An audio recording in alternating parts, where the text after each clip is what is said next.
Salut à tous et bienvenue pour cette nouvelle vidéo. Alors, il y a un mois de ça, CCSW, qui est un Belge qui fait des figurines custom d'une qualité géniale, a fait un concours sur Instagram, un giveaway pour ses 1000 abonnés, et dans lequel il y avait 3 gagnants, dont la deuxième place qui remportait 2 figurines de son choix sur tout le site. Donc, j'ai eu la deuxième place et j'ai pu choisir 2 figurines de mon choix parmi tout son catalogue. Donc aujourd'hui, on fait l'unboxing et je vous présente les figurines en détail et ainsi que son site et son travail. Donc déjà, vous aurez tous les liens en description pour aller voir son site internet et pour acheter vos figurines vous aussi. Les prix sont moyennes, on va dire, de 15 €. Enfin, le minimum c'est 15 € et le maximum c'est 25 € et ça dépend des figurines que vous choisissez. Et c'est vraiment pas cher quand on voit par exemple comparé à Cloname Custom qui eux font pour 30 € la figurine à peu près.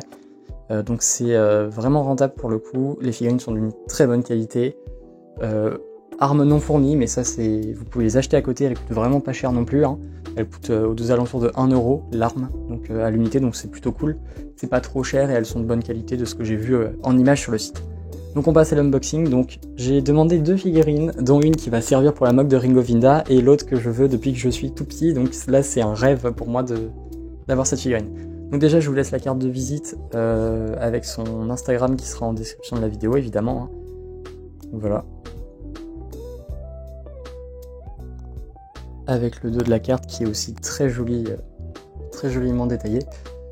Un petit patch qu'on obtient avec. Ça il les met dans toutes ses commandes, ces 2 petits objets là. Et maintenant on va passer aux 2 figurines. Donc comme vous pouvez le voir, il y a le commandant Doom déjà qui est donc qui va être très utile évidemment pour la mock de Ring of Vinda que je suis en train de faire actuellement, donc voilà. On la verra en détail juste après.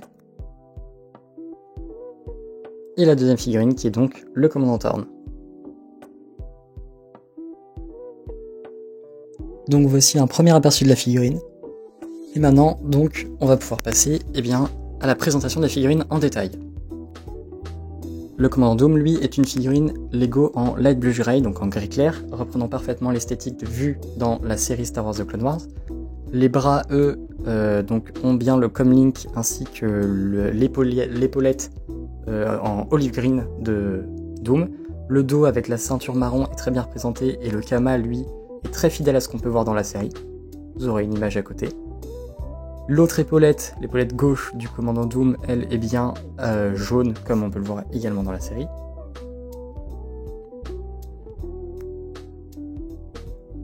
Quant à son torse, il arbore bien l'insigne de commandant, et ses jambes, elles, sont très bien tempographiées et peuvent évidemment se baisser. Et la visière de la figurine est aussi très bien réalisée. C'est une visière en impression 3D, donc elle est unique et elle est bien détaillée comme on peut le voir, comme vous pouvez le voir à l'écran avec les fameuses lignes qui représentent très bien le commandant Doom.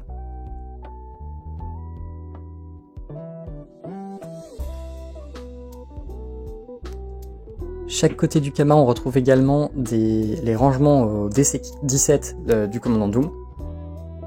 Donc voilà, donc c'est un petit détail que je trouve vraiment intéressant sur ces figurines là et je ne l'avais pas vu sur les photos du site, donc c'est très cool d'avoir cette petite surprise là sur cette figurine. Donc maintenant on passe à Thorn. Le commandant Thorn, lui, arbore une armure blanche comme tous les clones vendus par Lego. Son torse est un torse de Shock Trooper comme un autre avec la petite insigne de commandant et ses jambes, elles par contre, sont un peu plus détaillées que celles qu'on peut retrouver chez les figurines de chez Lego. Qui plus est, les ailes sur son casque sont aussi très très bien représentées. Et la visière, elle, est d'un noir complet et elle fait très bien l'affaire pour cette figurine. Comme vous pouvez le voir également, les jambes de Thorn sont en 360 au niveau des décals, comme si Lego en fait avait fait des jambes en bi-injection. On peut aussi voir que les décals sur les bras sont très bien réalisés et représentent parfaitement, encore une fois, le commandant Thorn. Le dos, lui, est un dos de Shock Trooper basique chez Lego. Vous pouvez également observer que le Kama est également très très joliment réalisé. Le comlink est lui aussi bien présent et le reste du bras en fait est exactement le même que celui qui est présent de l'autre côté du corps de Thorn.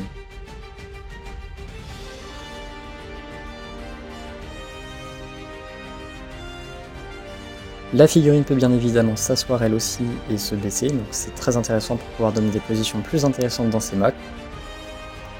Et chaque côté du Kama, on retrouve encore une fois les rangements au DC-17, propres au commandant clone de la République. Donc voilà, c'est tout pour moi. Encore un grand merci à CCSW qui a pu me fournir ces figurines-là, qui étaient en rupture de stock sur son site, donc il a pris le temps de les refaire juste pour moi, pour l'occasion, même si je sais qu'il m'en avait parlé, il avait prévu de les mettre en restock dans pas longtemps, mais tout de même, c'est quand même une belle attention de sa part, et comme ça m'a permis de les recevoir assez vite. Donc là, je vais pouvoir terminer la mock de Ring of Vinda grâce à ça. Les vidéos arrivent bientôt, là je pense dans une semaine, vous aurez normalement le prochain épisode de Ring of Vinda. Je vous invite encore une fois à aller voir le site de CCSW et pourquoi pas à lui acheter des figurines parce qu'elles sont vraiment de très bonne qualité et vraiment pour le coup c'est une valeur sûre, je vous l'assure. Et sur ce, moi je vous dis à très bientôt, n'hésitez pas à liker et à vous abonner si la vidéo vous a plu. Et sur ce, à la prochaine.